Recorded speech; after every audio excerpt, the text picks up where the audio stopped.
Assalamualaikum warahmatullahi wabarakatuh. Saya akan menjelaskan saluran transmisi AC dan DC.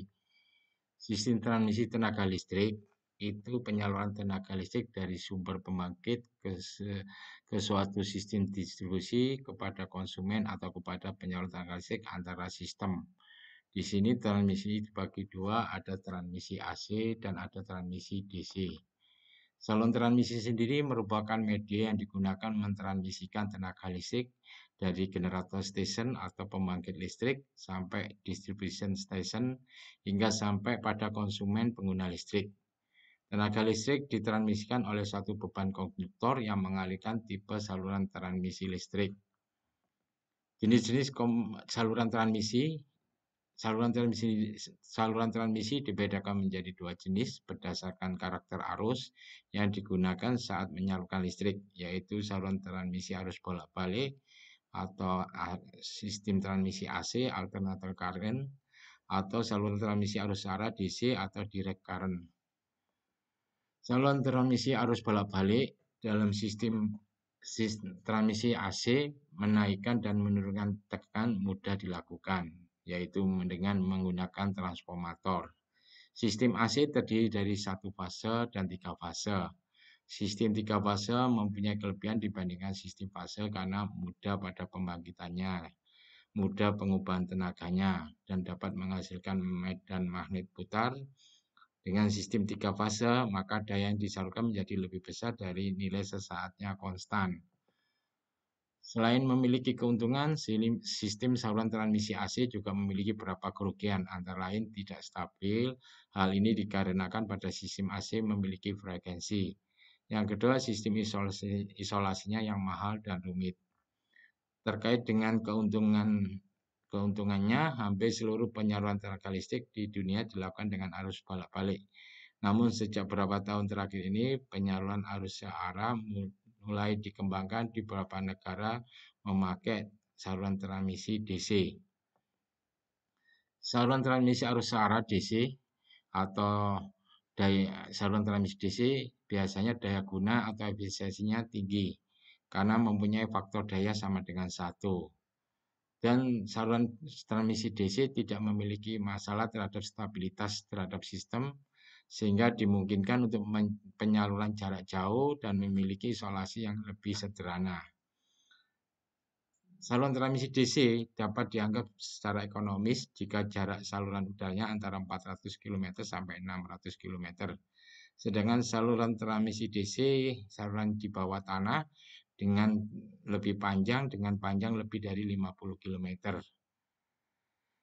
Terus untuk biaya peralatan pengubah dari AC ke DC, konverter itu sangat mahal sekali, dan sebaliknya dari DC ke AC memakai inverter ini sangat mahal, sehingga saluran transmisi DC ini dari segi ekonomisnya lebih mahal daripada saluran transmisi AC. Keuntungan utama saluran transmisi DC, yang pertama biaya yang sangat besar untuk stasiun-stasiun komputer tidak diperhitungkan. Yang kedua, saluran udara dan kabel DC lebih murah daripada saluran-saluran udara dan kabel AC. Jarak impas keduanya adalah sekitar 500 mil untuk saluran udara, sedangkan 15-30 mil untuk kabel di bawah laut, 30-60 mil untuk kabel di bawah tanah. Kondisi rugi corona dan radiointerferensi lebih baik pada saluran transmisi DC dibandingkan saluran transmisi AC. Faktor daya saluran transmisi DC selalu sama dengan 1, cos V-nya 1, dan karena tidak dibutuhkan kompensasi daya reaktif. Karena tidak dibutuhkan operasi sinkron, maka panjang saluran tidak dibatasi oleh stabilitas pada saluran transmisi DC. Demikian juga daya dapat dikirim dengan kabel sampai pada jarak yang sangat jauh.